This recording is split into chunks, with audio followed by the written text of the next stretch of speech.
네, 이제서야 좀 입장하시는 러쉬가 조금 잦아든 것 같습니다. 반갑습니다. 반갑습니다. 어, 저는 사단법인 좋은교사 운동 공동대표를 맡고 있는 현승호라고 합니다. 반갑습니다.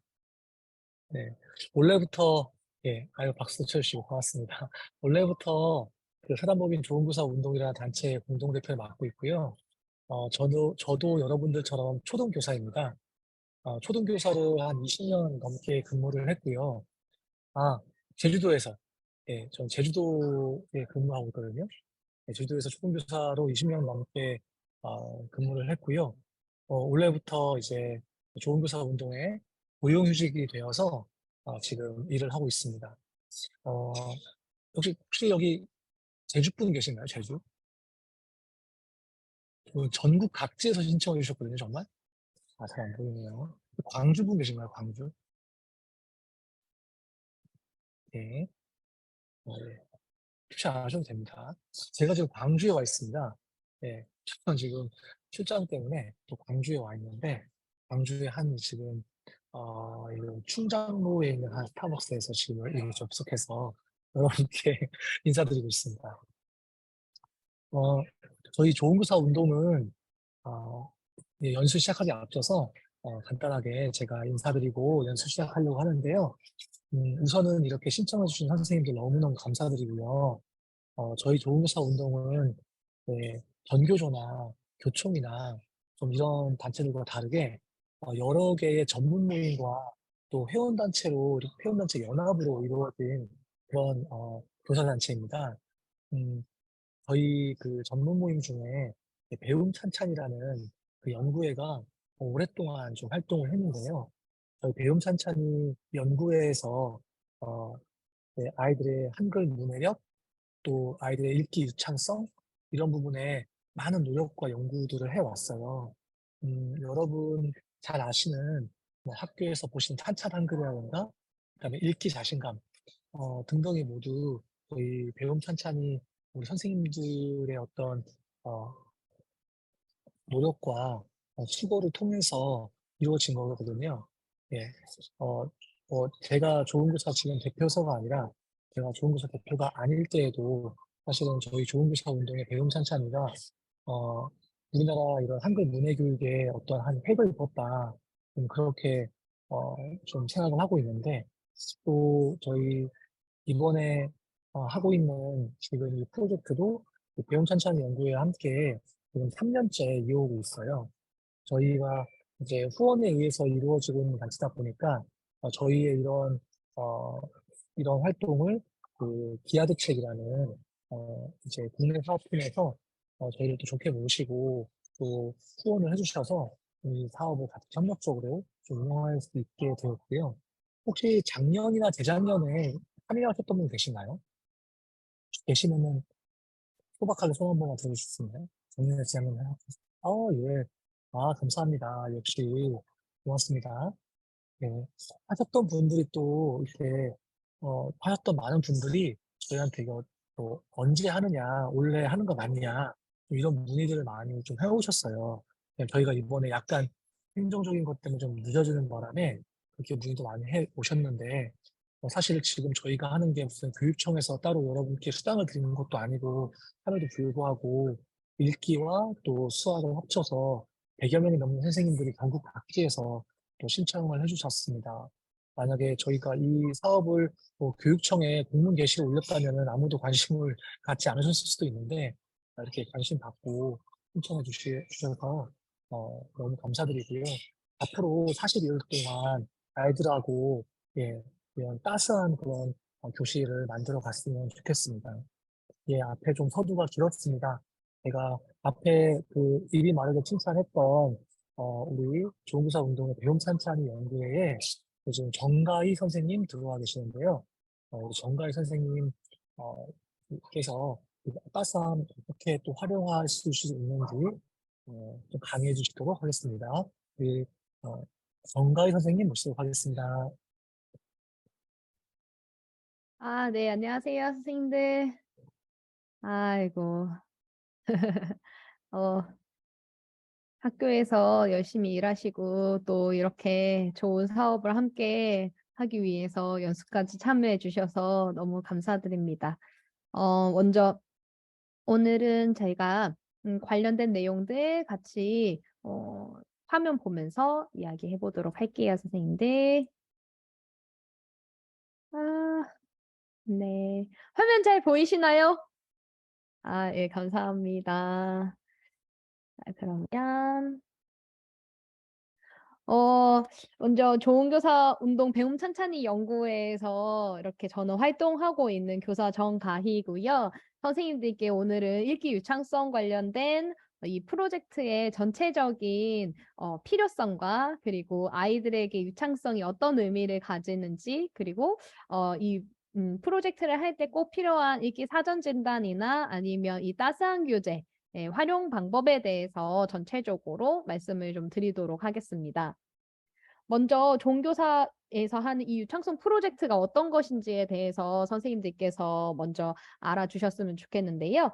먼저 이 프로젝트는 굉장히 많이 종교사뿐만 아니라 다른 시도에서도 계속 지속적으로 지원되고 있는데 하루에 15분씩 그리고 매일매일 지원하는 꾸준히 지원하는 학급 단위의 기초학력 사업입니다. 이 학급 단위에서 하는 이 기초학력 사업이 가지고 있는 힘이 어떤 것이냐 하면 우리가 따로 학생들을 이렇게 기초학력 부진이다 혹은 학습 지원 대상 학생이다라고 따로 떼어서 공부를 시키지 않는다 하더라도 학급 단위에서 예방적으로 이러한 프로그램을 함으로써 아주 못하는 아이부터 시작해서 그리고 중수준에 잘하는 아이 그리고 매우 잘하는 아이들까지 효과를 볼 수 있는 그런데 단 15분밖에 걸리지 않는 좋은 프로그램이라고 생각해 주시면 될 것 같고요. 그리고 아이들에 대해서 사전 사후 진단을 진행을 합니다. 진단을 하는 이유는 학생들의 향상도를 선생님들께서도 파악하실 수 있고 그리고 사전 진단을 통해서 아이들이 얼마나 어려움을 겪고 있는지 우리 반에 지금 현재의 어려움들은 어떤 것인지를 잘 확인할 수 있다라는 점에서 진단이 매우 중요하고요. 그리고 증거 기반의 유창성 지도 방법을 앞으로 선생님께 소개해드리고 그리고 그러한 방법이 녹아져 있는 교재를 선생님들께서 무료로 제공받으셔서 아이들을 지도하시면 되겠습니다. 마지막으로 선생님들께서 관련된 내용들을 사전 사후 진단하신 것을 저희에게 내주시면 그걸 바탕으로 결과 보고회가 있는데요. 이 결과 보고회의 중요성은 앞으로 이 사업을 계속 하느냐 마느냐 이거의 중요성과 같다라고 생각해 주시면 될 것 같거든요. 그러니까 선생님들께서 어떻게 보면 상중하 아이들 반에 있는 아이들 3명에 대한 결과를 내주시는 게 이 사업이 앞으로 지속될 수 있느냐 없느냐에 당락에 큰 결정을 해준다는 내용을 좀 이해해 주셨으면 좋겠어요. 그러니까 왜냐면은 제가 왜 이걸 서두에 계속 얘기를 하냐면 이 진단하는 거 자체가 굉장히 선생님들께서 번거로운 작업이긴 해요. 그래서 선생님들께서 진단하시고 엑셀에 있는 내용도 정리하셔서 그다음에 밴드에 업로드하는 그 모든 작업이 사실은 선생님들께서 좀 번거롭게 생각되실 수 있지만 저희가 이러한 내용을 가지고 이 학생들에게 아주 많은 향상이 있었고 그리고 이러한 내용이 모든 학생들에게 유의미한 도움을 줬다라는 것만으로도 앞으로 이 사업이 왜 필요한지에 대해서 계속적으로 이 좋은 교사라는 단체가 이야기하고 또 여러 가지 단체에서 또 다른 후원을 통해서 선생님들이 많은 아이들에게 도움을 줄 수 있다라는 점에서 꼭 필요하다 이렇게 생각해 주시면 되겠습니다. 자, 그러면 이제 우리가 이 유창성에 대해서 좀 이야기를 해볼 텐데요. 선생님들 왜 꼭 유창성이 필요할까요? 아마 이 프로그램을 하셨을 때 유창성이 꼭 필요하다라는 그런 생각으로 하신 분도 계시겠지만 그냥 교재를 주는구나 아니면 이 좋은 교사에서 어떤 사업을 하는구나 하고 신청을 하셨을 수도 있어요. 그런데 이 유창성이 매우 중요하기 때문에 이 유창성과 관련된 프로그램을 저희가 하는 거거든요. 자, 그러면 유창성에 대해서 먼저 한 번 더 확인을 해보실 텐데 유창성은 정확성, 그리고 속도, 그리고 마지막 표현력 이렇게 3가지를 가지고 보는 개념이에요. 자, 그런데 이 유창성이 왜 중요하냐 하는 것은 바로 글을 읽고 이해하는데 우리가 소요할 수 있는 에너지가 매우 한정적이기 때문입니다. 이게 무슨 의미냐고 하면 우리가 약간 어떻게 생각하시면 되냐면 핸드폰 배터리를 생각하시면 돼요. 핸드폰 배터리가 그 기종마다 정해져 있는 그 배터리가 다 다르죠. 그래서 막 새로 나온 것일수록 배터리가 아주 크고 요즘에 나오는 폴더는 접었다 폈다 하는데 얘네들은 배터리 막 작고 그렇잖아요. 그래서 사람마다 가지고 있는 그 배터리, 그 인지의 능력은 매우 한정적으로 정해져 있어요. 근데 우리가 생각해 볼게요. 우리가 아이들한테 높여주고 싶은 능력은 바로 읽고 이해하는 거잖아요. 근데 읽고 이해하는 거, 책을 읽을 때 애들이 읽는 것에 너무 에너지를 많이 쓴다고 생각해 보세요. 그러면 이 배터리에서 읽는 것을 엄청 많이 에너지를 써버리고 나머지는 이 작은 이 나머지 공간으로 아이들이 이해하는 데 쓰는 거예요. 자, 그러면 이해가 되겠습니까? 안 되겠죠. 이 아주 작은 이 남아있는 걸로는 읽으면서 동시에 이해하는 것까지 인지 능력을 향당할 수가 없는 거예요. 그래서 어떻게 되냐면 이런 친구들은 읽고 나서 무슨 내용이었어요? 물어보고 나면 모르겠는데요? 라고 하거든요. 분명히 읽었어요. 읽었잖아! 했는데 애들이 모르겠어요. 라고 이렇게 말하는 친구들이 뭐냐면 읽는데 에너지를 너무 많이 쓰니까 나머지 이 남아있는 인지 능력으로 이해하는데 너무 조금밖에 못 쓰는 거예요. 그러다 보니까 읽고 나서도 오잉? 이해가 안 되는 그런 모습들을 보이는 친구들이 굉장히 선생님 끄덕끄덕하는 선생님들 반에 다 있다고 생각이 들거든요.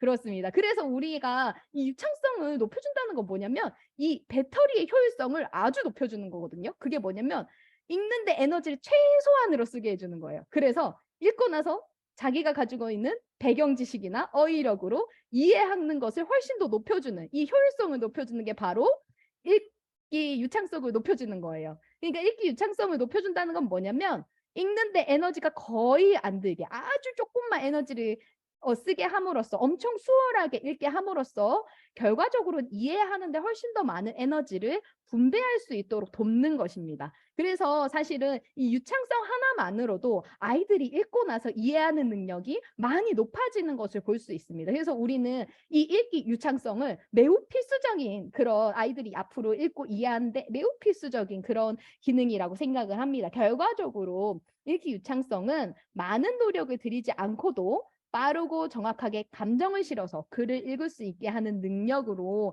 그래서 이 학급 단위에서 이러한 능력을 높여주면 줄수록 아이들은 자기가 가지고 있는 원래 이해할 수 있는 능력을 더 잘 쓸 수 있도록 도움을 받을 수 있어요. 그렇기 때문에 우리가 이 프로그램을 계속 선생님들께 제공을 해드리고 있는 겁니다.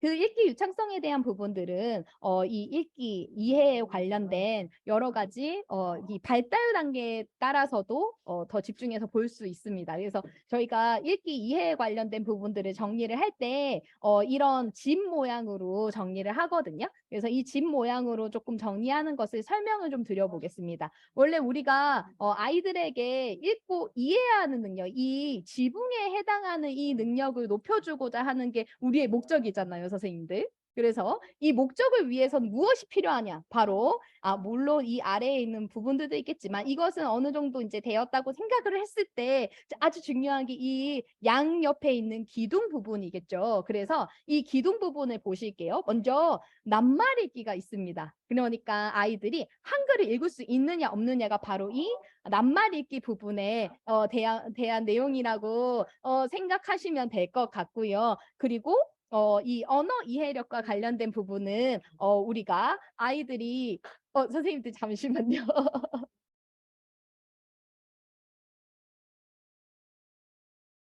네. 네, 죄송합니다. 지금 네. 제가 학교 반에서 진행하고 있어 가지고 흐름을 끊어서 죄송해요.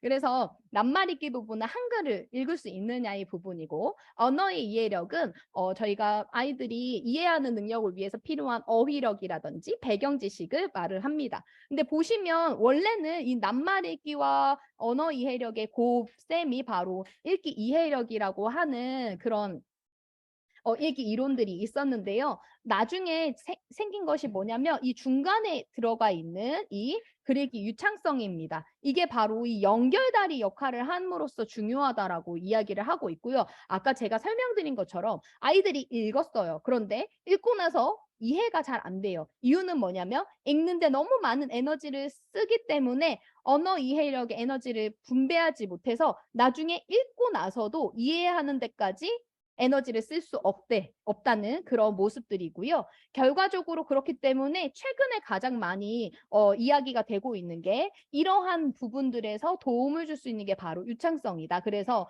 낱말 읽기에서 에너지를 최소화하고 그러고 나서 유창하게 읽게 되면 여기 있는 언어 이해력을 높이게 됨으로써 결과적으로는 읽고 이해하는 데까지 높일 수 있는 능력을 높일 수 있는 것들이 생긴다라고 생각을 해주시면 될 것 같아요. 그래서 아까 말씀드린 것처럼 유창성이 매우 중요하다고 이야기를 하고 있고요. 그렇기 때문에 이 유창성은 달이랑도 비유가 돼요.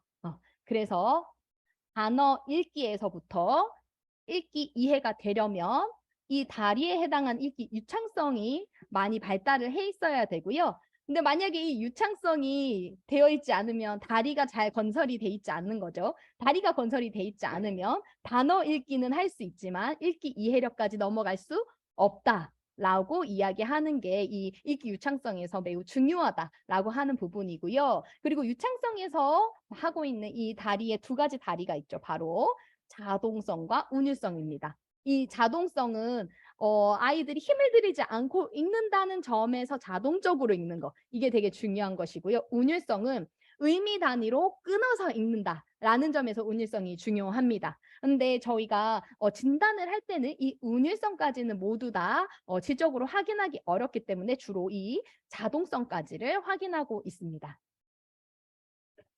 자, 그러면 이 읽기 유창성 지도에서 우리가 선행 조건으로 생각해야 될 것을 좀 이야기를 해볼 텐데요. 먼저는 텍스트 읽기를 90% 정도의 정확도로 읽는 게 중요하다고 합니다. 예를 들면 아까 전에 이 그림을 다시 한 번 더 볼게요, 선생님들. 낱말 읽기가 제대로 되지 않았습니다. 여기 있는 이 기둥이 무너져 있어요. 근데 아무리 이게 무너져 있으면 이 중간에 있는 연결다리를 아무리 잘 만들어 놔도 결국엔 집이 무너져 버리겠죠. 그래서 여기 있는 기둥을 세운다는 의미에서도 이 낱말 읽기가 90% 이상 되는 게 매우 중요합니다. 그래서 저희는 아이들에게 텍스트 읽기가 90% 정도 정확도로 이루어져야 된다라고 이야기를 하고요. 그래서 저희가 선생님들께 대상자를 뽑을 때 1학년 1학기 이렇게 1학년 아이들은 잘 뽑지 않습니다. 왜냐하면 1학년 아이들은 한글 읽기가 더 중요하고 아직은 이 유창성 단계까지 연습을 할 수 있는 단계가 되지 않았다라고 보기 때문에 먼저는 텍스트가 90% 이상의 정확도가 있을 때 유창성을 한다라고 이야기를 합니다. 그래서 이 읽기 유창성을 시작을 하면 유창하게 읽게 됨으로써 읽기가 자동화되는 것이죠. 아까 말씀드린 것처럼 읽기의 자동화 자체가 해독, 그러니까 소리 내어서 읽는데 에너지 쓰는 것을 줄입니다. 대신에 읽기 이해에 더 많은 에너지를 쓸 수 있기 때문에 아이들은 읽기에 대한 즐거움을 누릴 수 있게 된다라고 이야기를 합니다. 실제로 저희가 유창성과 관련된 프로젝트를 하고 나면 아이들의 변화 안에서 어떤 것들이 있냐면 아이들이 읽기를 되게 재밌어하고 또 참여도가 많이 높아진다. 읽기에 대한 참여도가 높아진다라는 보고가 많이 있어요. 그래서 선생님들께서도 아마 피부로 느끼실 거예요. 안 읽고 싶어하고 읽는 거 되게 힘들어했던 아이가 이 프로젝트를 하고 나니까 생각보다 읽으려고 막 이렇게 시도도 하고 그리고 선생님 저 읽을 수 있어요라고 자신감도 높여지는 그런 모습들을 좀 볼 수 있는 것이고요. 그러면서 사실은 저희는 이러한 모습들이 아이들에게 읽을 수 있는 그 자원을 만들어준다는 점에서 이 유창성 프로젝트가 매우 중요하다고 생각을 해왔습니다. 그래서 저희가 지금까지 유창성과 관련해서 있었던 이 유창성과 관련된 단계들을 조금 더 훑어보면 먼저는 이 정확도가 있어야 한다고 말씀드렸죠. 그래서 정확도가 90%, 네, 90% 정도의 정확도가 있어야 우리가 이 유창성을 시작할 수 있어요. 그래서 정확도에 처음에는 집중을 하고 아이들이 연습을 시킨다고 하면 그 다음에 뭐냐면 자동적으로 읽기. 그래서 정확도에다가 플러스해서 속도가 붙어야 됩니다. 그래서 정확하면서 속도가 붙는 것이 어느 정도 되어지면 그다음에 연습을 통해서 의미 단위로 아주 운율성을 살려서 아이들마다 어떤 아이는 읽으면은 얘는 이해하면서 읽는구나. 혹은 얘는 이해는 못하는데 막 빠르게만 읽으려고 하는구나. 그런 게 조금 다르게 느껴지잖아요. 그런 게 뭐냐면 이 아이가 어느 정도로 유연하게 읽는지에 따라서 아이들의 읽기가 다 다르게 들릴 수밖에 없는 상태거든요. 그래서 저희의 목적은 아이들이 읽고 그리고 정확하게 되면서 의미단으로 끊으면서 의미를 이해하면서 읽는 데까지 높여주는 게 우리 이 유창성에서 중요한 부분이라고 생각하시면서 자, 진단에서도 이게 많이 적용이 된다라는 점에서 선생님들이 조금 집중해 주셨으면 좋겠는데 먼저 저희는 유창성 진단을 할 때 첫 번째 정확도를 봅니다. 정확도는요, 선생님들 세 가지 수준으로 나누어져 있어요. 그래서 먼저는 좌절적 수준이 있어요. 이게 되게 들을수록 너무 이 아이를 좌절적으로 봐야 되나? 막 이런 마음이 있잖아요. 그런데 이게 우리가 아이들을 좌절적으로 본다는 의미가 아니라 아이들이 읽으면서 좌절을 한다는 의미예요. 네. 그래서 좌절적 수준에 있는 아이들을 뭐라고 하냐면 읽을 때 정확도가 90% 이하인 아이들. 근데 이 90% 이하로 정확하지 못하게 읽는 아이들은 읽으면서 어쩌냐면 거의 대부분 많이 오류를 보여요. 오류를 보이면서 계속 틀리게 되죠. 근데 이 틀린다는 것을 스스로 알아요. 그러면서 계속 아이들이 나 되게 못 읽네. 읽는 거 자신 없어. 계속 좌절하고 힘들어하고 이런 모습들이 이 좌절적 수준에 있는 아이들에게서 많이 보입니다. 그렇기 때문에 이런 좌절적 수준에 있는 아이한테 계속 글읽기를 시킨다고 해서 이 아이들이 글읽기가 좋아진다기보다는 사실은 오히려 좌절을 하면서 많은 실패감을 보이는 경우가 많이 있어요. 그래서 이런 친구들한테는 먼저는 한글 교육부터 먼저 해주는 게 중요하고요. 그리고 한글 교육을 조금 하면서도 이 친구들을 우리 이 프로젝트에 같이 데리고 가는 방법은 모델링을 해주는 겁니다. 왜냐하면 스스로 읽는 데에는 어려움이 있잖아요. 그래서 따스엠에서는 그렇기 때문에 아이들한테 적절하게 듣고 따라할 수 있도록 그런 모델링할 수 있는 음원을 제공하고 있습니다. 그래서 아이들이 듣고 따라하면서 읽을 수라도 있도록 지원을 해주는 게 좋고 그리고 90% 이하의 아이를 선생님들께서 확인을 하셨다면 한글 관련된 검사들 뭐 한글 또박또박이라든지 요즘에 교육부에서 많이 이야기하고 있는 그런 프로그램을 사용해 보셨으면 좋겠고요. 두 번째는 그래도 교수적 수준이에요. 그래도 괜찮죠. 이 친구들은 90에서 94% 정도의 아이들이고요. 이 친구들은 이제 유창성을 지도해도 괜찮은 수준, 교수적 수준이라고 보는 친구들이에요. 그리고 마지막 독립적 수준의 아이들은 95%라고 보기도 하고 요즘에는 기준을 더 높여가지고 97%까지 보거든요. 학년 수준에 따라 이 오류들은 조금 다른데요. 이렇게 제대로 이렇게 독립적 수준까지 있는 아이들은 어떤 모습을 보이냐? 그냥 놔둬도 책을 읽으러 다닙니다. 그래서 이렇게 놔둬도 스스로 책을 읽으면서 그 안에 있는 내용들을 선생님한테 질문도 하고 너무 재밌어하고 이런 모습들이 이 독립적 수준의 아이들이 있는데요. 근데 실제로 저희가 이 프로젝트를 하고 나면 신기하게 좌절적 수준의 아이들이 독립적으로 올라가는 경우도 있고 그리고 교수적 수준의 아이들은 굉장히 많이 독립적 수준까지 올라가거든요. 그래서 이 프로그램을 통해서 아이들 스스로 이 읽기에 대한 재미와 그리고 되게 효능감을 높일 수 있다라는 그런 장점이 아마 피부로 느껴지실 거예요. 이제 두 번째는요. 신속성입니다. 그래서 저희가 신속하게 읽는다는 기준을 정하기 위해서 어떤 걸 보냐면 1분에 정확하게 읽을 수 있는 어절수를 확인을 해요. 그러니까 1분 단위로 어떤 아이는 뭐 30어절 읽고 어떤 아이 60어절 읽으면 당연히 속도가 60어절 읽은 아이가 훨씬 더 많이 읽은 거라고 볼 수 있겠죠. 그래서 1분이라는 이 제한점을 둬요. 왜냐면 어떤 아이들은요. 100어절 정도 되는 글을 8분 동안 막 읽는 친구들도 있거든요. 근데 저희가 8분 동안 걔네들을 진단을 하면 너무 힘들잖아요. 그래서 저희가 선생님들을 배려하기 위해서 1분이라는 시간으로 이렇게 정리를 해놨고요. 많은 연구들에서도요. 1분 동안 아이들이 읽을 수 있는 어절수를 통해서 이 아이의 학년 수준을 가늠해 볼 수 있는 연구들이 있는데 여기 보이시는 게 바로 그 연구 중에 하나라고 보실 수 있습니다. 그런데 선생님들 여기에서 제안하고 있는 이 1분에 읽을 수 있는 어절수가 CWPM이라고도 하고 WCPM이라고도 하는데요. 이 어절수는요. 지금 보이시는 건 최소 기준치예요. 뭐냐면 평균 수준이 아니라고 생각하셔야 돼요. 그러니까 선생님들께서 예를 들어 지금 우리 아이가 초등학교 2학년이다. 그래서 진단을 해봤더니 1분에 읽을 수 있는 어절수가 뭐 5절이다. 이렇게 생각을 하신 거예요. 그러면 에이 뭐 그래도 57어절에서 7개밖에 안 부족하니까 괜찮겠지 이렇게 생각하 안 된다라고 생각하셔야 되는 게 뭐냐면 이 57이 평균이 아니에요. 최소 기준치가 뭐냐면 이 57어절을 읽지 못하면 매우 큰일 난 것이다. 매우 떨어지고 매우 어려움을 겪고 있다. 이렇게 약간 빨간불이 삐뽀삐뽀 펴졌다. 이렇게 생각하셔야 되는 기준치거든요. 그래서 선생님들께서 아이들한테 1분 동안 읽을 수 있는 어절 수를 한 번 더 확인하면서 우리 아이가 얼마나 학년 수준에 비해서 많은 어려움을 겪고 있는지 아니면 겨우 학년 수준까지 도달했는지 이런 것들을 좀 볼 수 있다라는 점에서 의미가 있다라고 생각을 하시고요. 하시면 될 것 같고요.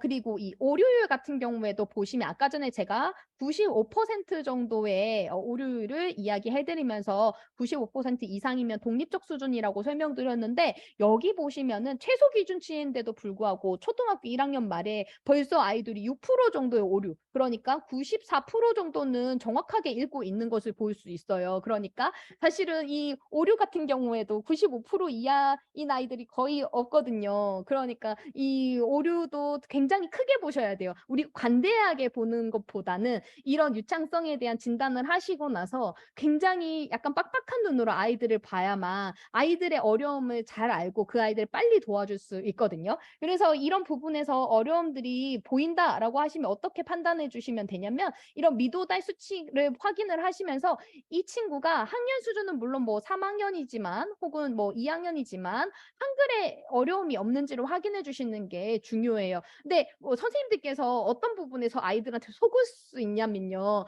아이들이 읽긴 읽거든요. 분명히 한글을 좀 잘 모르는 아이들도 읽는 것처럼 보여요. 그래서 선생님들 입장에서는 우리 반에는 읽는데 하고 넘어가실 수도 있어요. 근데 이러한 어절수나 이런 것들을 확인하신 다음에 왜 미도달인지 이렇게 하고 확인을 해 보면 주로 아이들이 이중 모음이나 아니면 받침 부분, 특히나 고학년 갈수록 받침 부분에서 어려움이 있는 아이들이 이런 어절수 부분에서의 어려움도 함께 보여요. 왜냐하면 읽을 수 있는 것들이 매우 매우 떨어지거든요. 받침을 하나 모르는 것만으로도. 그래서 그런 것들을 선생님들께서 잘 확인하신 다음에 아이들을 지원을 해주시면 좋을 것 같습니다.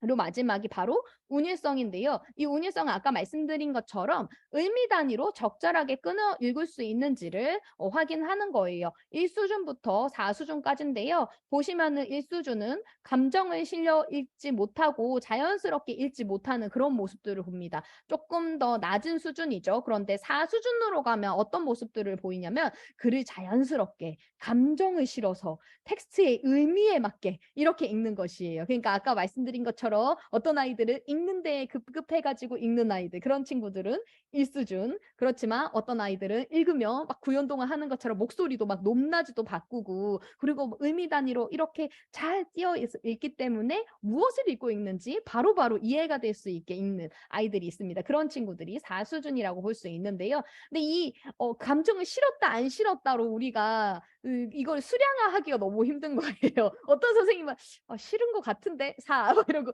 아니야 내가 생각할 때는 별로 감정이 안 실렸어 2 막 이렇게 할 수 있어요. 그러면은 우리가 이거를 객관적인 지표로 확인하기는 어렵죠. 그래서 저희는 이 앞에 있는 정확도랑 신속성 이 두 가지는 선생님들께 진단하는 기준으로 드리는데 이 운율성은 따로 수집하진 않습니다. 이거는 주관적인 지표이기도 해서요. 선생님들이 보시면서 우리 아이가 운율성이 좀 떨어지는구나 이렇게 그냥 판단하시는 지표로 생각해 주시면 될 것 같고요. 자, 그리고 이제 진단과 관련해서 이제 한 번 더 정리를 하자면요. 왜 중요할까? 아까 전부터 계속 설명드리고 있습니다. 아이들의 유창성을 확인하면서 정확도의 수준, 자잘적 수준인지 교수적 수준인지 독립적 수준인지를 확인하실 수 있어요. 그리고 신속도의 기준. 그래서 이 친구가 이 학년의 최소 기준치에 도달했는지 이런 것들을 보면서 혹은 이럴 수 있어요. 이 5학년인데 1학년 최소 기준치도 안 되면 어떡하냐 하면서 예, 학년의 어떤 기준치를 좀 보면서 아이의 심각도를 조금 더 잘 살펴볼 수도 있고요. 두 번째는 지도하신 후에 이 사전사후 향상도를 보면서 아이들도 자기들이 향상한 것들을 조금 볼 수 있고 혹은 학부모한테 알려주는 선생님들도 계시고요. 많이 향상됐을 때 뭐 그런 것이긴 하지만 이제 교사들도 내가 진짜 지도한 내용이 효과가 보고 있는가 그런 것들을 이런 향상도를 보면서 확인할 수도 있고요. 그리고 이 유창성을 꼭 진단해야 되는 이유는 이 유창성은요 굉장히 많은 진단 도구에서 읽기 이해를 예측하는 변인으로 사용됩니다. 그래서 유창성이 좋은 아이들은요 향후에 읽기 이해가 좋겠구나 이렇게 판단하고요.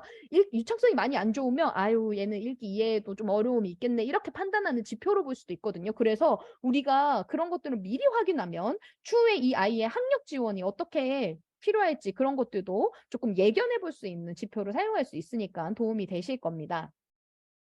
자, 그러면 이 진단하는 방법에 대해서 설명하려고 이 진단에 대해서 이렇게나 오랫동안 제가 말씀을 드린 거거든요. 왜 해야 되는지, 왜 중요한지 설명드리면서 이 진단과 관련된 것들 이제 설명을 해 드릴게요.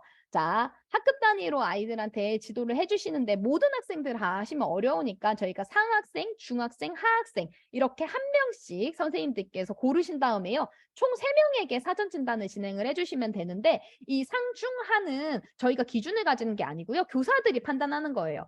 선생님들께서 판단하셨을 때 이 아이의 읽기 수준이 상이다, 중이다, 하이다 이렇게 생각을 하셔서 상중하 아이들을 표집을 해 주시면 될 것 같고요.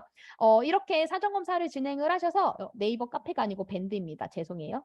밴드로 이 6월 5일까지 결과를 제출을 해 주시면 되는데 이야기글 설명글 2종이 있습니다. 그래서 각각 1분씩 소요되는 것이라서요. 1분씩 아이들의 내용들을 확인하신 다음에 엑셀에 내용을 정리해서 올려주시면 돼요. 근데 이때 하수준 아이들을 성정하실 때는 가급적 한글 리에득으로 매우 어려운 아이들은 좀 제외하시는 게 좋을 것 같아요. 그래서 이런 한글 리에득인 아이들은 조금 더 추후에 유창성 지도를 이제 한글 지도를 한 다음에 유창성 지도를 한다라는 생각으로 하시면 되는데 아무래도 아까 말씀드린 것처럼 학급 단위로 하는 거니까 이 아이들 막 배제하고 할 수는 없어요. 그러니까 이 친구들한테는 모델링을 조금 더 많이 보여주시면서 하되 중요한 건 한글 지도가 먼저 돼야 되는구나 하고 선생님들께서 우선순위를 생각하면서 지도하시라 이렇게 말씀을 드리는 거고요.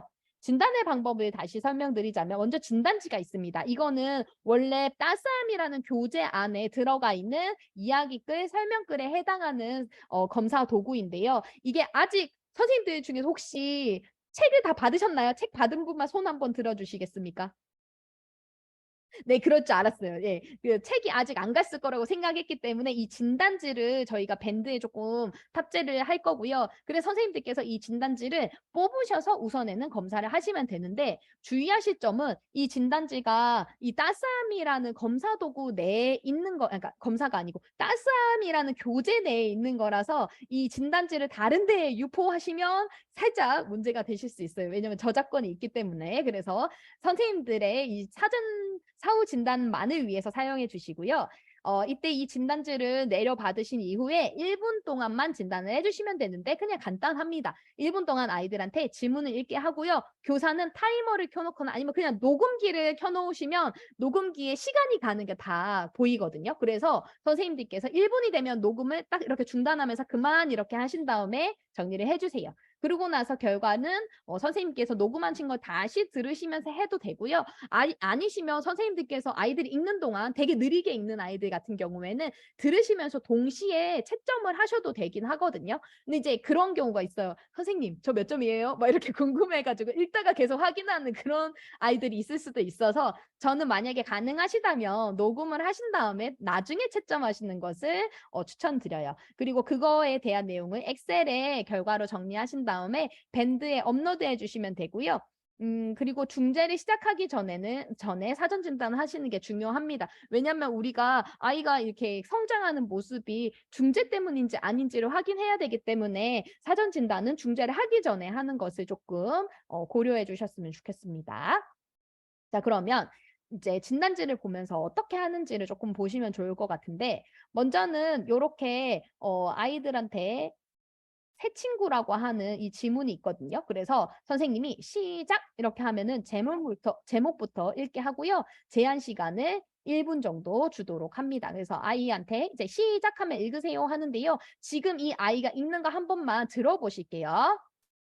시작. 새 친구 오늘은 램점을 찾다. 수술라 책가방을 빼고 급히 집을 나섰다. 학교에 도착하니 이미 친구들은 조용히 책을 읽고 있었다. 그런데 조용히 한 복도에 처음을 보는 아이가 부모님과 함께 있었다. 나는 재빨리 교실로 들어갔다. 잠시 후 선생님께서 들어오셨다. 선생님께서는 새로 전학 친구를 소개해 주셨다. 조금 전 복도에서 본 바로 그 아이였다. 전학생 이름은 이윤원이다. 이윤원이는 내 짝꿍이 됐다. 네. 우리는 여기까지 쉬는 이제 시간에 1분이었거든요. 그러면 아이가 이제 뭐 물론 다 읽게 해주셔도 되긴 하는데요. 여기까지 1분 하면은 그만하고 녹음을 마무리하셔도 좋습니다. 물론 선생님들께서 전체적으로 다 읽는 것을 듣고 싶으시면 녹음은 다 하셔도 되고요. 그래서 여기까지 1분이었고, 근데 제가 아까 전에 방금 전에 확인을 한 것 중에 이 메고를 들고라고 읽었어요. 아, 틀린 거 하나 더 확인했어요. 자, 어떻게 채점하는지 한번 보여드릴게요. 먼저 아까 전에 얘가 서둘러를 뭐라고 했냐면 스슬러 이렇게 좀 읽었고요. 그리고 조용하는 엄청 길게 해요. 조용해 한재 이렇게 읽었고 처음을 처을 선생님께서를 깨서는을 깨선이라고 읽었고 전학생의를 전학생 이렇고 이유원이다 이거는 이유원인당 이런 식으로 읽었고 되었다를 됐다 이렇게 다르게 읽었습니다. 그래서 이렇게 채점할 때 이제 우리가 보면은 선생님들께서 음절과 어절을 약간 혼동하시는 경우가 있거든요. 그래서 어떤 경우에는 이 친구가 둘러 이거를 잘못 틀렸으니까 이거 2점 날려야 되는 거 아니에요? 라고 하시는데 저희가 어절 단위로 확인하는 거기 때문에 서둘러를 틀렸다라고 하면 그냥 1점이 나가는 거예요. 그리고 조용하는 뭐 조용해 한재 뭐 이런 식으로 되게 다양하게 첨가해서 읽었어도 그냥 조용한이라는 어절을 틀렸기 때문에 한 음절이 나간 거라고 생각하시면 됩니다. 결과적으로 이 친구는 하나, 둘, 셋, 넷, 다섯, 여섯, 일곱 어절.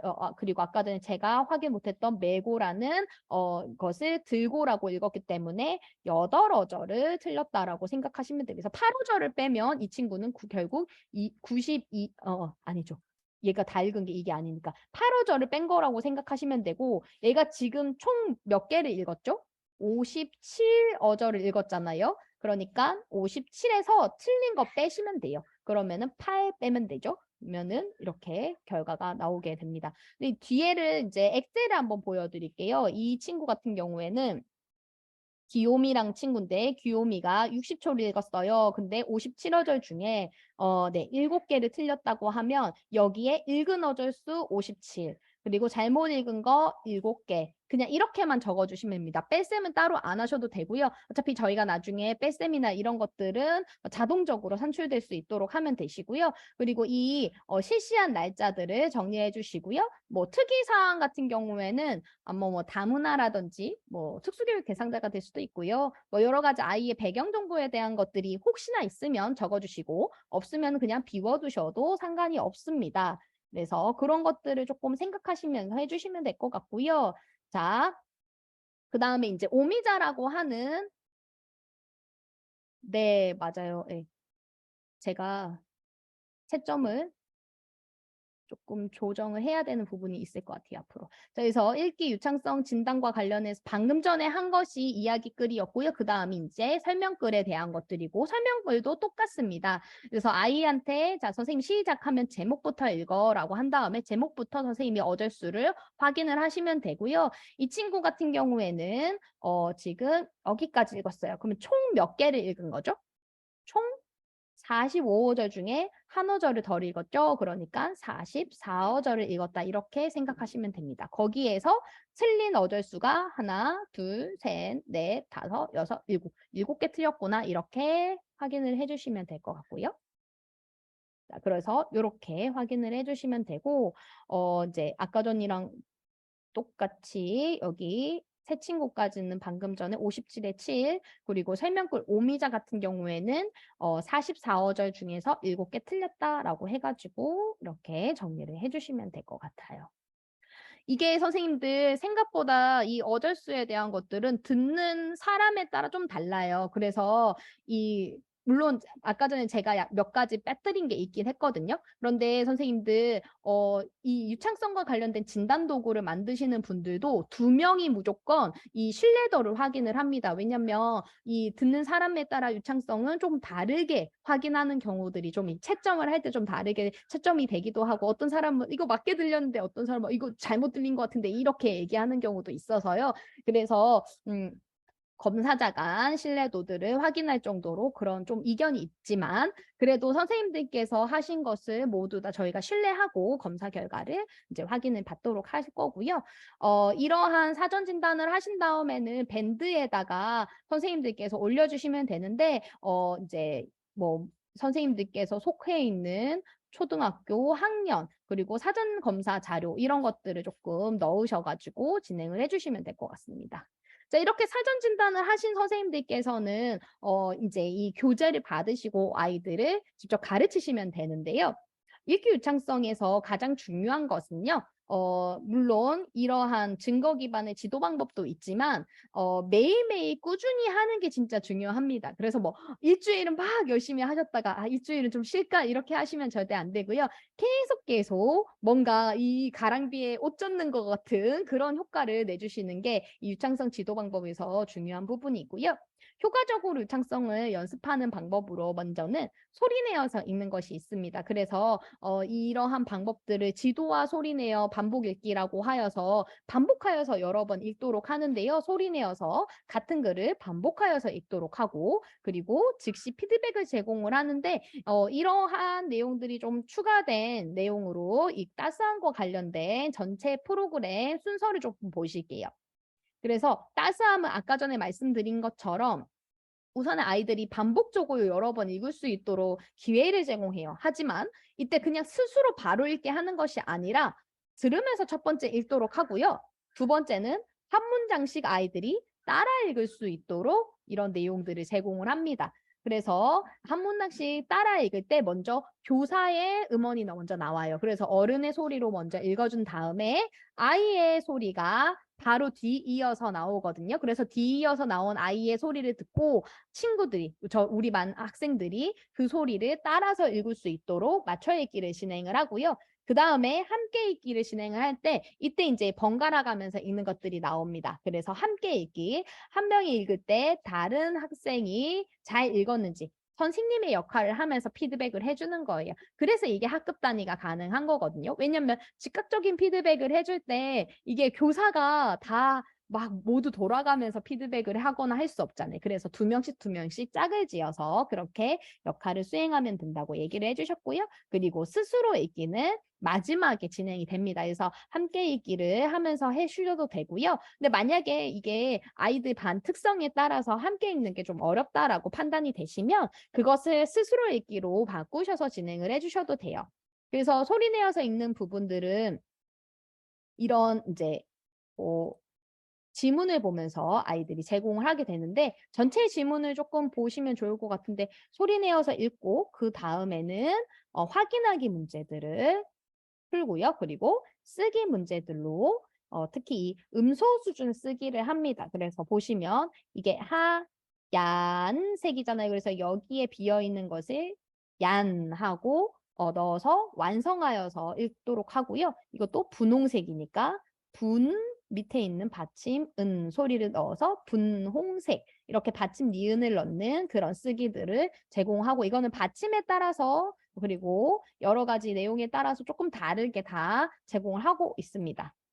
그러면 실제로 사례를 조금 보면서 진행을 해볼 텐데요. 보시면은 선생님들 이렇게 왼쪽에는 읽기 부분이 들어가 있고 오른쪽에는 이해에 대한 부분들이 들어가 있다라고 교재를 살펴보시면 될 것 같고, 여기 아래에 보면 아까 말씀드린 그 절차를 아이들이 보면서 체크할 수 있도록 되어 있어요. 그러니까 첫 번째는 보시면 이 그림 속에서 들으면서 읽기예요. 그래서 이때는 소리 내어서 읽는 게 아니라 눈으로 들으면서 읽을 수 있도록 해요. 그러면 그 다음 읽으면 한번 체크를 하고요. 따라 읽기는 한 문장씩 불러주면 한 문장씩 따라 읽도록 되어 있고 그것을 체크하게 되어 있습니다. 그리고 나서 짝과 함께 읽기라고 해서 학생 역할, 선생님 역할을 서로 번갈아 가면서 하면서 체크를 하게 되어 있는데 만약에 반의 특성상 짝과 함께 하기가 어렵다라고 생각하시면 이걸 모두 다 스스로 읽기 한 번, 두 번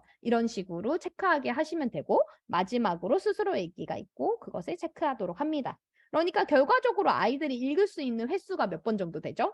자, 따라하면서 읽고 서로 체크하면서 읽고 스스로 읽고 이런 식으로 소리 내어서 읽는 것은 적어도 한 3번에서 4번 정도를 우리가 제공한다라고 생각을 하시면 됩니다. 그렇게 읽은 다음에는 오른쪽에 있는 확인하기 문제랑 쓰기 문제를 하고요.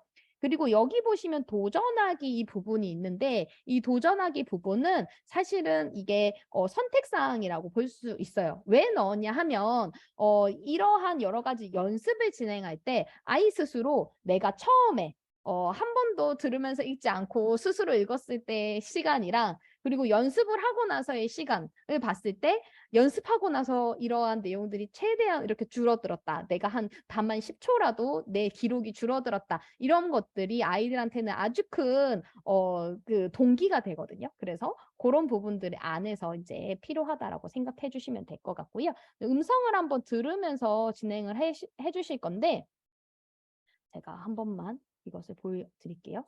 베이직 123.net으로 들어가 주시면 되고 자, 요렇게 이 주소를 가지고 들어가시면 돼요. 물론 선생님들께서 QR을 바로 사용하실 수도 있는데 주로 컴퓨터로 들어가시니까 이 베이직 123.net으로 들어가시면 좋을 것 같고요. 보시면 따스한 비초편부터 이렇게 여러 가지 실력편까지 내용들이 들어가 있는데 우리는 지금 봄을 할 거니까 봄을 클릭을 합니다. 그러면 1편부터 해가지고 30편까지 모든 차시에 있는 음원이 제공이 되어 있고요. 우리가 지금 한번 볼 거는 제비였죠. 제비를 한번 켜보도록 하겠습니다. 이렇게 누르기만 하면 바로 소리가 제공이 돼요.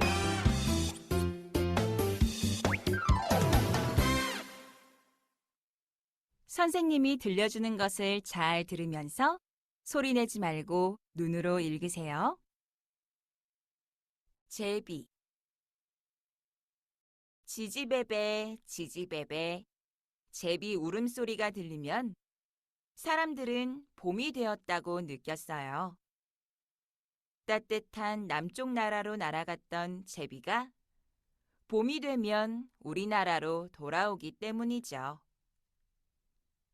남쪽에서 돌아온 제비는 사람들의 집이나 바위에 둥지를 만들고 새끼를 낳아 키워요. 따뜻한 봄 소식을 전해주는 제비를 사람들은 행운을 가져다주는 새라고 생각했어요. 그래서 좋은 소식을 사람들에게 많이 전해주라고 제비가 우체국의 상징이 되었답니다. 이제부터는 한 문장씩 듣고 따라 읽기입니다. 잘 듣고 소리내어 따라 읽으세요. 제비 제비 학생이 소리가 지지배배 들리시죠? 지지배배 제비 울음소리가 들리면 사람들은 봄이 되었다고 느꼈어요. 지지배배 지지배배 제비 울음소리가 들리면 사람들은 봄이 되었다고 느꼈어요. 이렇게 친구의 소리를 따라 따뜻한 읽는 남쪽 느낌. 나라로 날아갔던 제비가 봄이 되면 우리나라로 돌아오기 때문이죠. 따뜻한 남쪽 나라로 날아갔던 제비가 봄이 되면 우리나라로 돌아오기 때문이죠.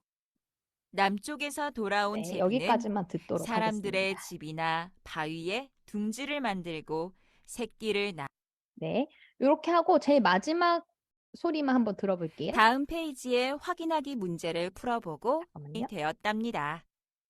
그래서 좋은 소식을 사람들에게 많이 전해주라고 제비가 우체국의 상징이 되었답니다. 잘했어요. 이제 여러분 스스로 읽기 연습을 해보세요. 이제 스스로 그리고 읽으라고 다음 선생님이 페이지에 확인하기 문제를 풀어보고 단어도 정성껏 써보세요. 이렇게 사실은 이 프로그램이 매우 쉬운 이유가 이거를 저희가 개발할 때 이 학교에서 어떻게 하면 선생님들이 편하게 아이들을 지도할까? 여기에 엄청 초점을 뒀거든요. 그래서 사실 이 음원을 틀어놓으면 선생님들이 뭔가 하실 필요가 없는 상태가 됩니다. 그래서 이 음원을 들으면서 그냥 쭉 진행될 수 있도록 해주시고 처음에 뭐 한두 차시만 선생님들께서 조금 개입을 해주신 다음에 그다음부터는 아이들이 그 전체적인 절차를 알기 때문에 그거에 맞춰서 진행을 하시면 될 것 같아요. 그래서 말씀드린 것처럼 여기에 있는 내용은 도전하기 같은 경우에는 선택 활동에 따라서 출발점에 대한 내용들 그리고 도달한 거에 따라서 하면 되는데 이것도 만약에 하실 거면 그냥 아이들한테 제 뭐 앞쪽에 초시계를 조금 켜주세요. 그런 다음에 시작하면 읽으세요 하고 초시계를 시작을 하면 아이들이 막 읽은 다음에 마지막에 자기가 다 읽은 다음에 나왔던 그 분을 보고 스스로 적게 하시면 돼요. 그래서 나는 뭐 1분 걸렸어. 뭐 이렇게 적으시면 적게 하고 도달도 마찬가지로 다시 한번 마지막으로 우리가 얼마나 걸렸는지 확인해 볼까 하고 초시계를 다시 한 번 더 아이들이 체크하면서 읽을 수 있도록 그렇게 해주시면 학급 단위에서도 이렇게 출발 시간과 도달 시간을 확인하셔서 아이들한테 제공하실 수 있을 겁니다. 그리고 이 중간에 아마 하시다 보면은 형성평가들이 10차시마다 제공이 되거든요. 그래서 11차에 한 번, 20차시에 한 번 이렇게 되어 있는데 가끔 선생님들이 이 형성평가는 어떻게 하나요? 라고 해요. 근데 이게 평가다 보니까 아까 전처럼 이런 음원이 들어가 있지 않고 그냥 읽기만 나와 있거든요. 그래서 저희는 이것도 선택사항으로 선생님께 말씀드려요. 그래서 뭐 아이들마다 교실에서 걸린 시간을 좀 기록해 보면서 확인을 해 봐도 될 것 같고 개인이 속도를 가지고 개인 속도를 맞춰서 안내를 할 수 있도록 하면 좋을 것 같고요. 그리고 이러한 형성평가를 꼭 학교에서 하실 필요는 없고 또 가정에서 형성평가 실시하시면서 아이들이 집에서 읽다 보니까 엄마가 "와 너 옛날보다 되게 많이 좋아졌구나." 뭐 이렇게 하면서 동기를 부여받을 수 있는 상황이라면 집으로 보내시고 아니고 되게 혼날 것 같다고 생각하시면 집으로 보내지 마시면 좋을 것 같습니다. 그래서 이러한 내용으로 아이들의 중간 실력 향상을 보일 수 있는 내용으로 사용하셔도 되고 아이들이 향상 정도를 부모한테 보여주는 기회로 한번 활용해 보셔도 좋습니다. 뭐 10차시보다는 22차 정도에 나오는 형성평가가 조금 더 낫겠죠. 그렇게 생각하면. 자, 그렇게 하시고요. 그렇게 아이들을 30차시까지 모두 다 지도를 하신 다음에는 아이들에게 사후 검사를 제공을 하시면 되는데 지금 선생님들께서 진행을 하시는 시간이 원래는 저희가 5월 초부터 이 프로젝트가 진행을 됐었어요, 작년에는.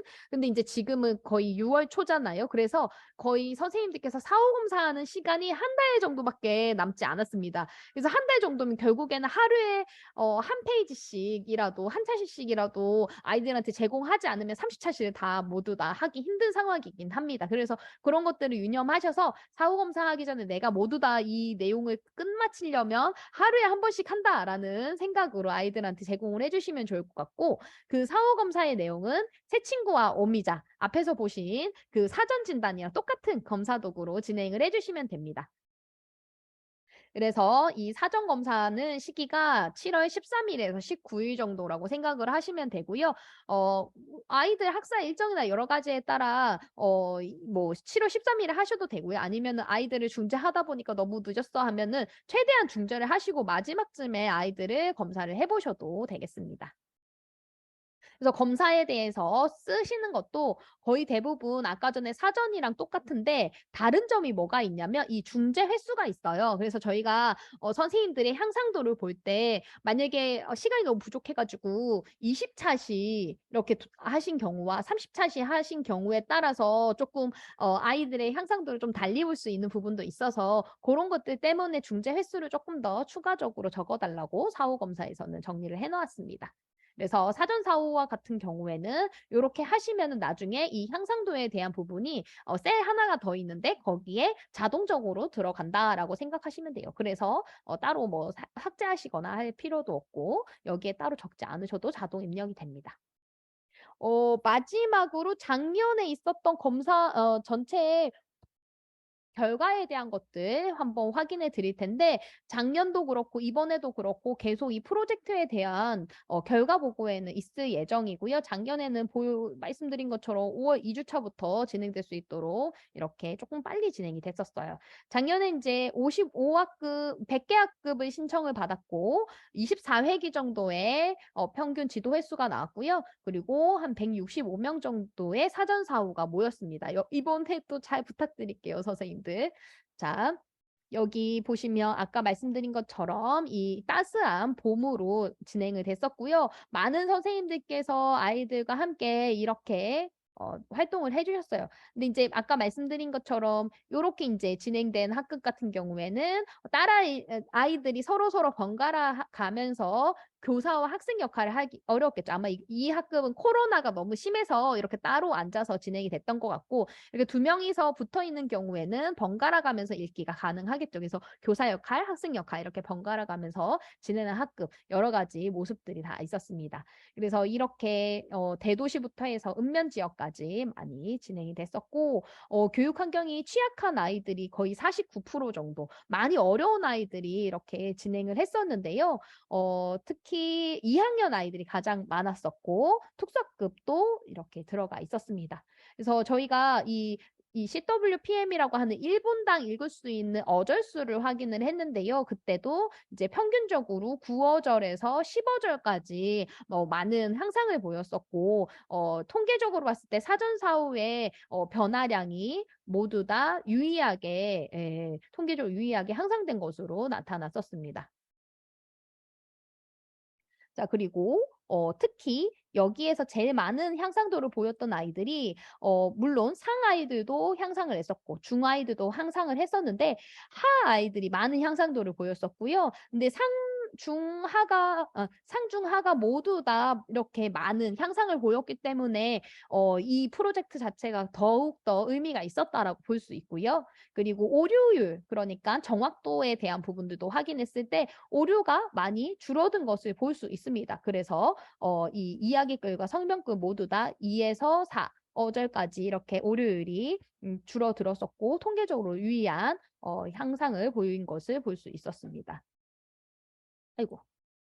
그리고 아까 말씀드린 독립적, 교수적, 좌절적 수준의 차이가 조금 있었는데요. 이야기글 같은 경우에 이 좌절적 아이들 보세요. 원래 15% 있었거든요. 근데 3%까지 아이들이 이렇게 많이 줄어들었고 설명글은 더욱더 많이 줄어들었어요. 31에서 13까지 이렇게 줄어들었습니다. 그런 아이들이 보시면 이 독립적 수준으로 올라갔거나 아니면은 교수적 수준 여기 보면 교수적 수준 줄어들었구나. 대부분의 독립적 수준까지 많이 올라갔기 때문에 좌절도 떨어지고 교수도 떨어지고 이 아이들이 모두 다 독립적 수준까지 정말 큰 향상을 보인 내용들이 많이 있었다라고 보시면 됩니다. 그래서 그런지 교사들이 설문한 내용들도 있었는데 마지막에 선생님들께서 설문을 해주시면 되는데 작년 같은 경우에는 전반적인 읽기 향상에 미친 효과에 대해서 거의 96%의 선생님들께서 효과가 있었다라고 이야기를 해주셨어요.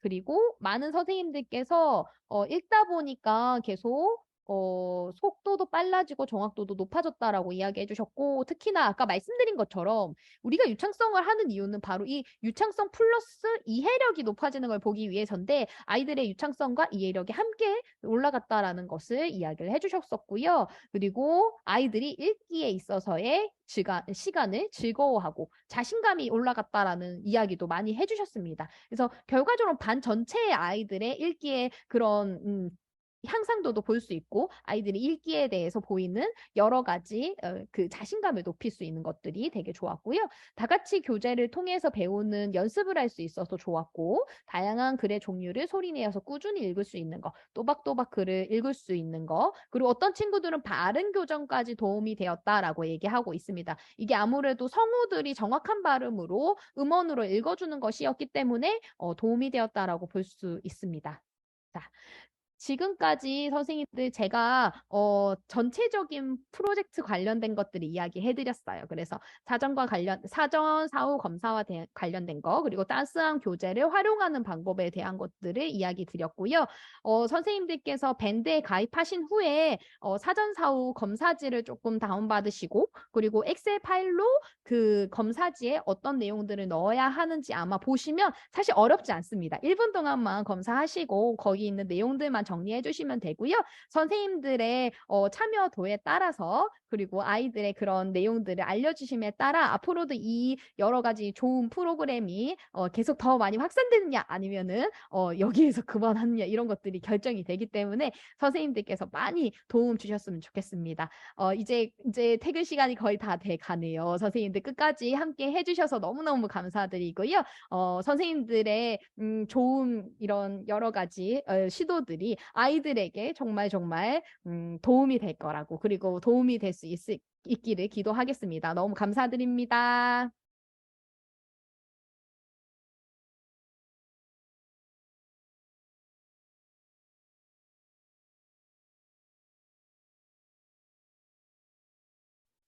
예, 예,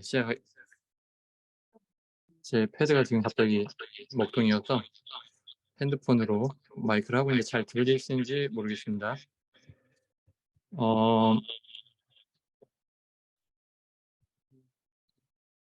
우선 이렇게 사실 엄청 피곤한 시간이잖아요. 근데 정가희 선생님 텐션 보고 깜짝 놀랐습니다. 예, 너무 열정적이고 또 재미있게 강의해 주셔서 너무 감사하고, 선생님들 덕분에 좀 힘든 시간인데 무료하지 않게 또 잘 이해하시는 시간이었던 것 같습니다. 우리 정가희 선생님께 다시 한번 박수 부탁드리겠습니다. 예, 감사합니다. 제가 초반에는 이제 현승호 대표님께서 조금 진행해 주셨는데요. 마무리 제가 조금 안내할 거 해드리고 마무리하도록 하겠습니다. 잠시만요. 패드가 화면 공유를 하지 않고 하겠습니다. 그냥 제가 지금 패드에 제 터치가 지금 갑자기 안 먹는 상황이어서 왜 이런지 모르겠는데, 광고는 우선 이번 연수에 중요한 거는 이제 교재하고 그 사이트를 잘 활용해서 수업 시간에 잘 활용할 수 있는 방법을 잘 이해하시는 것 하고요. 사전 사후 검사를 잘 해주셔야 저희들이 이제 의미 있는 데이터 값을 내서 이런 사업들이 그냥 우리가 주먹구구식으로 뭐 느낌으로 좋았다, 뭐 만족도가 높았다가 아니라 진짜 데이터적으로 아이들에게 어떤 향상도가 있었다, 이런 것들을 이제 이야기해 줄 수 있는 중요한 척도가 되는 것 같습니다. 그래서 사전 사후 검사를 학교 사실 이제 형편 때문에 일정을 좀 못 맞추시는 분들이 있으세요. 근데 포기하지 마시고, 늦었으니까는 이미 끝났을 거야 이렇게 생각하지 마시고, 본인이 늦었다고 생각하실 때 내셔도 돼요. 네. 포기하지 마시고 내주시고, 지금 신청하셨을 때 결과 보고의 일정을 저희가 그래서 8월 말로 잡았어요. 그렇게 잡은 이유는 학교 뭐 또 화장실 공사한다고 막 7월 초에 막 그 방학하시는 학교가 가끔 있어요. 그러면은 보고서에 다 저기 할 수는 없지만 그런 학교 일부는 이제 계약하고 나서라도 이어서라도 진행하셔서 사후 검사 하셔서 제출하시면 연말에 또 저희가 전체적인 거 보고서를 쓸 때 되게 중요한 데이터가 되니까, 방학 전에 가능하면 1학기를 마무리할 때 사후 검사를 하는 게 저희들이 이제 목표인데, 학교 사정이나 뭐 내가 학교 폭력 담당자인데 학교가 진짜 미쳐 돌아갈 때가 있잖아요. 막 그럴 때 이제 도저히 안 될 때는 어쩔 수 없으니까는 연락을 한번 주시고요, 담당자한테. 그리고 나서 논의 후에 진행해 주시면 되겠습니다. 그래서 포기하지 마시고 끝까지 해주시고, 이미 몇 년, 이제 3년 차다 보니까 2년 다 하신 분들도 한 4분의 1 정도 되시는 것 같아요. 제가 이제 이름 보고 문자 하다 보니까는 저장돼 있거나 이전에 이렇게 연락돼 있는 분들이 계신데, 주변에 그런 분들이 혹시 동학년이나 같은 학교에 있으시다면 예, 같이 물어봐 주시면서 해주시고, 지금 밴드를 계속 가입해 달라고 했는데 한 50% 조금 넘게만 가입을 하셨어요. 밴드가 되게 중요한 역할을 하게 되니까 꼭 오늘 연수 마친 이후에 꼭 들어와 주시면 감사하겠습니다. 그래서 요 진행할 때 이제 책이 지금 발송을 시작했기 때문에 사전 검사 그 인제 마치면 바로 인제 교재로 시작할 수 있게, 그러니까 다음 주부터 반에서 시작할 수 있게 요번 주 안에 인제 발송이 거의 다 마무리될 거예요. 그래서 받으시면 인증글도 한 번씩 올려 주시고, 다 왔는데 자기 안 온다 하면 저한테 개인적으로 문자나 전화 주셔도 좋습니다. 왜냐하면 인제